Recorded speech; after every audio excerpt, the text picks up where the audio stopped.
Great. Now assume it's a few months later and you have received money from investors. Okay? You're not done yet. There's more to do. And there's more to do because those investors are now your business partners.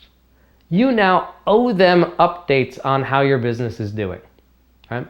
For two reasons. One, they've invested in your company and you should be telling them how it's doing.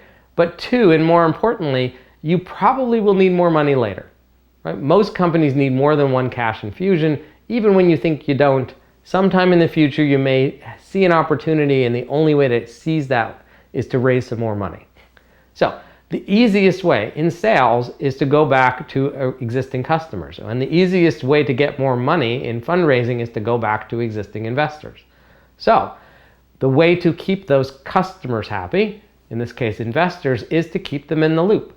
Treat them like your business partners and they will think of themselves as your business partners. That means at best monthly updates, at worst quarterly updates, including both good news and bad news. Right? If you have bad news in your company, don't wait for the next update. Simply send it to everyone that day or the next day. Make sure they're in the loop on everything that's going on, especially the bad news. Right? Do keep in mind now that when you have investors, you're no longer the boss. Right? So the hierarchy in corporate life is that the CEO works for the board, right? And your investors may or may not have taken a board seat. And the board works for the shareholders. You may be the majority shareholder still, maybe not forever, but no matter what, as CEO, you now work for the board, right? And the board works for shareholders, and shareholders include those investors, right? So you now have a boss. And now, once you have investors, you are sitting again on their timeline. You've promised them a plan. You better deliver to that plan, or if not, tell them why you're not doing so. Right? Explain, we missed plan because of X. Well, we made plan because of X. Right?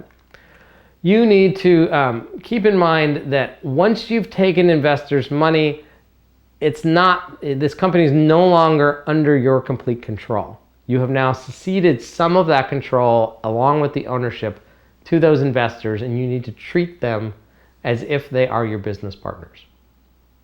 Now, if you don't like this, if you don't like any of those parts about leaving control or whatnot, you have an alternative. And the alternative is to your own savings account, your own credit cards, your friends, your family, and a little bit of crowdfunding. And use that to bootstrap your company, and that's all you ever need.